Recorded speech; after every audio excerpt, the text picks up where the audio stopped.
Hey guys, in this video, I'm going to show you how to manually update apps on your iPhone so you can always have the latest features and fixes. So first, simply open the App Store on your iPhone. From here, you can then tap on your profile picture in the top right corner to access your account. So simply scroll down to see a list of apps with available updates. Next, you can then update a single app by tapping Update right next to it.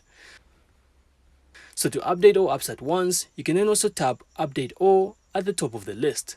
So after doing this, your apps will then start downloading the latest versions automatically, ensuring your iPhone always stays up to date. And that's it. So that's how to manually install updates on your iPhone.